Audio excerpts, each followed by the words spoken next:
પ્રશાસનનો ઉપયોગ કરીને કરાવી રહ્યા છે એ ભાજપના નેતાઓને પણ તમે કહી દેજો કે તમને વેઠાય એટલું જ અમારા લોકોને હેરાન કરજો, અમે વ્યાજ સહિત હિસાબ કરવા વાળા લોકો છે। આ ગુજરાતના ગૃહમંત્રી કીધું કે એવા ઉમેદવારોને શોધો, તમારે કોઈ બીજું કામ કરવાનું નથી। પોલીસ અધિકારીઓને કીધું ભલે તમે સંવિધાનની શપથ લઈને આવ્યા છો, ભલે તમારું કામ સુરક્ષા શાંતિનું સલામતીનું છે, પ્રજાની સેવાનું છે, પણ એને સાઈડ પર રાખો। આ ચૂંટણીમાં તમારે ભાજપનું કામ કરવાનું છે।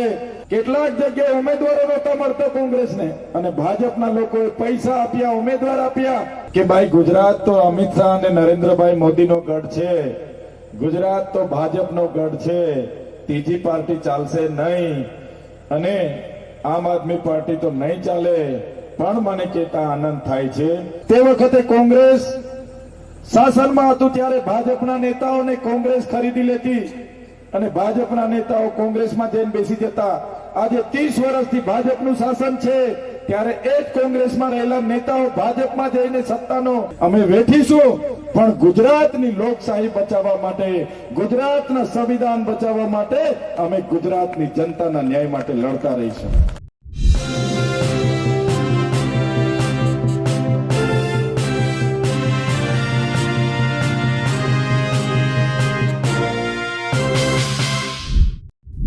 સ્થાનિક સ્વરાજની ચૂંટણી પહેલા આપ નેતા ચૈતર વસાવાની આદિવાસી વિસ્તારમાં સભા યોજાઈ, જ્યાં તેમણે ભાજપ અને કોંગ્રેસ પર પ્રહાર કર્યા। તેમણે કહ્યું, કોંગ્રેસને જ્યાં જ્યાં ઉમેદવાર ખૂટે છે ત્યાં ભાજપ તેમને ઉમેદવાર પૂરા પાડે છે। સાથે તેમણે કહ્યું કે આપના નેતાઓ પર ભાજપ ખોટી એફઆઈઆરો નોંધાવે છે, ભાજપ લોકોને ડરાવવા અને ધમકાવવાનું કામ કરે છે। નમસ્કાર, હું છું ચંદ્રિકા પુત્રી નિરાલી। તો આવો સાંભળીએ ચૈતર વસાવાએ વધુમાં શું કહ્યું। છેલ્લા 10 દિવસથી અમારા સવારે લગભગ 10 વાગ્યાથી ડોર ટુ ડોર કે મીટિંગ, સભા, રેલી આ બધું ચાલુ જ છે। એને રાતે 10 પણ વાગે અને 11 પણ વાગે એ પ્રકારના કાર્યક્રમો રોજના ચાલુ હોય।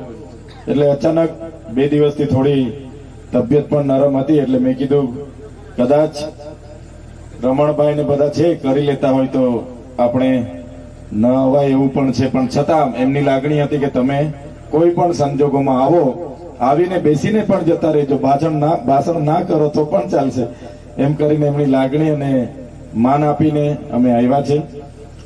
ભલે બીમાર પડી જઈશું કે ભલે ગળા બેસી જશે, કઈ વાંધો નથી, બાટલા ચડાવીને પણ પરિવર્તન લાવીશું ને લાવીશું। 5 વર્ષ બહુ વેઠી લીધું છે, આ લોકોનો ભ્રષ્ટાચાર બહુ વેઠી લીધો છે, નાના નાના કામોમાં કમિશનો આપવા પડે છે, અને જે એમની હેરાનગતિ વેઠી છે, ખોટી ફરિયાદો, ખોટી એફઆઈઆરો થયેલી છે, ખોટી જેલો પણ વેઠી છે, તો 2-3 દિવસ તો બીમાર હશું તો પણ પ્રચાર કરીને પરિવર્તન લાવીશું ને લાવીશું। સાથીઓ, શરૂઆતમાં હતું, આગળ આપણે મોરામાં પણ એક સભા કરી હતી ને, આ લોકો આપણી મજાક કરતા હતા। આમ આદમી પાર્ટી થોડું આટલા વિસ્તારોમાં ચૈતર વસાવા એકલા ધારાસભ્ય છે, શું કરી લેવાના છે? પણ મને કહેતા આનંદ થાય છે કે જે લોકો 2022માં આપણને કહેતા હતા કે ભાઈ ગુજરાત તો અમિત શાહ અને નરેન્દ્રભાઈ મોદીનો ગઢ છે, ગુજરાત તો ભાજપનો ગઢ છે, ત્રીજી પાર્ટી ચાલશે નહીં અને આમ આદમી પાર્ટી તો નહીં ચાલે। પણ મને કહેતા આનંદ થાય છે કે આજે તમારા સોનલબેન જેવા, વીણાબેન જેવા, તમારા અજીતભાઈ જેવા અને અમારા તમામ ઉમેદવારો જેવા ગુજરાતમાં 6500 ઉમેદવારો આમ આદમી પાર્ટીના લડી રહ્યા છે। તમે જોઈ લેજો, આવનારી મહાનગરપાલિકા, નગરપાલિકાઓ, જિલ્લા પંચાયતો, તાલુકા પંચાયતો આમ આદમી પાર્ટી ખૂબ સારી રીતે પૂર્ણ બહુમતી સાથે ગુજરાતમાં બેસવાની છે। અને તમે યાદ રાખજો, જો તમારી બધાની મહેનત, તમારી લગન અને તમે જો પ્રયાસ કરશો તો અમારી પણ પ્રયાસ છે, અમારી પણ મહેનત છે, પાર્ટી પણ ખૂબ ગંભીર છે અને ગુજરાતમાં ખૂબ મહેનત કરે છે। આ તો આપણા બધાની સેમીફાઇનલ છે, 2027ની ફાઇનલ પણ આપણે ખૂબ મજબૂતી લડીશું। છેલ્લા દક્ષિણ ગુજરાતમાં હું 10-12 દિવસથી ફરું છું, છેલ્લી 7 તારીખથી મારા શેડ્યુલો લાગેલા છે. આજે 20 તારીખ થઈ ગઈ. જેટલા પણ વિસ્તારમાં જામ છું, હજારો સંખ્યામાં લોકો સ્વયંભૂ આવે છે. 2-3 કલાક હું લેટ પડી જતો હતો. ગઈકાલના શેડ્યુલોમાં હું 2 કલાક લેટ હતો. જ્યાં 12 વાગ્યાનો સમય હતો ત્યાં 4 વાગે હું પહોંચ્યો છું. પણ લોકો કાળઝાળ ગરમીમાં પણ ખાધા પીધા વગર, પાણી વગર, મંડપ વગર પણ બેઠા છે. એ જ બતાવે છે કે પરિવર્તન આવવાનું છે, આવવાનું છે ને આવવાનું છે. જે મેં લોકોમાં માહોલ જોયો છે, આક્રોશ જોયો છે, સરકાર પ્રત્યેની એમની જે આક્રોશની નીતિ જોઈ છે એના પરથી લાગે છે કે એમને એક મજબૂત વિકલ્પની જરૂર હતી. કેમ કે અત્યાર સુધી દેશને આઝાદી થયા પછી 50 વર્ષ કોંગ્રેસને રાજ આપ્યું. તે વખતે કોંગ્રેસ શાસનમાં હતું ત્યારે ભાજપના નેતાઓને કોંગ્રેસ ખરીદી લેતી અને ભાજપના નેતાઓ કોંગ્રેસમાં જઈને બેસી જતા. આજે 30 વર્ષથી ભાજપનું શાસન છે ત્યારે એ જ કોંગ્રેસમાં રહેલા નેતાઓ ભાજપમાં જઈને સત્તાનો જે સ્વાદ ચાખી રહ્યા છે. ત્યારે ભાજપ અને કોંગ્રેસ, આજે તમે અમારા વિસ્તારોમાં અમે ગયા, ઘણી જગ્યાએ મને લોકોએ કીધું કે સાહેબ અમારી જિલ્લા પંચાયતમાં તો ભાજપના માણસોને કોંગ્રેસે ટિકિટ આપી છે. કેટલાક જગ્યાએ ઉમેદવારો નહોતા મળતો કોંગ્રેસને, અને ભાજપના લોકોએ પૈસા આપ્યા, ઉમેદવાર આપ્યા અને કોંગ્રેસે ઉમેદવાર રાખવા પડ્યા. એ જ બતાવે છે કે ગુજરાતની ભારતીય જનતા પાર્ટી આમ આદમી પાર્ટીથી આજે ડરી ગઈ છે, બોખલાઈ ગઈ છે અને આજે છેલ્લી કક્ષાની રાજનીતિ કરે છે. આજે અમારા કાર્યકરોએ ગુજરાતમાં ઉમેદવારી નોંધાવી. એવા ઉમેદવારોને પણ આ ગુજરાતના ગૃહમંત્રીએ કીધું કે એવા ઉમેદવારોને શોધો, તમારે કોઈ બીજું કામ કરવાનું નથી. પોલીસ અધિકારીઓને કીધું ભલે તમે સંવિધાનની શપથ લઈને આવ્યા છો, ભલે તમારું કામ સુરક્ષા, શાંતિનું, સલામતીનું છે, પ્રજાની સેવાનું છે, પણ એને સાઈડ પર રાખો. આ ચૂંટણીમાં તમારે ભાજપનું કામ કરવાનું છે. ઉપરથી આઈપીએસ અધિકારીઓ, નીચલા કર્મચારીઓને કીધું કે આમ આદમી પાર્ટી વાળાને આમાં તમારે હેરાન કરવાના છે, અમારા ઉપર ખોટા કેસ કરવાના છે, પોલીસ સ્ટેશને બોલાવવાના છે. અમારા ગુજરાતના અમારા લોકો પર 150 થી પણ વધારે ખોટી એફઆઈઆર આ છેલ્લા 15 દિવસમાં થઈ. કેટલાય લોકોને પકડ્યા, ખોટ કર્યો. પણ મને ગર્વ સાથે કહેવું પડે છે કે આમ આદમી પાર્ટીનો એક કાર્યકર આજે પણ પૂરી તાકાતથી ગુજરાતમાં લડી રહ્યો છે. ભલે અમારા સંઘર્ષના દિવસો છે પણ અમે ઝઝુમી રહ્યા છે. અમારો જે જજ્બો છે એ જજ્બો અમારા પર ખોટા કેસ કરવાથી ઓછો નથી થવાનો, એનાથી ડબલ તાકાતથી અમે લડવાના છે. અને જે ભાજપના નેતાઓ જે આ પ્રકારની હિન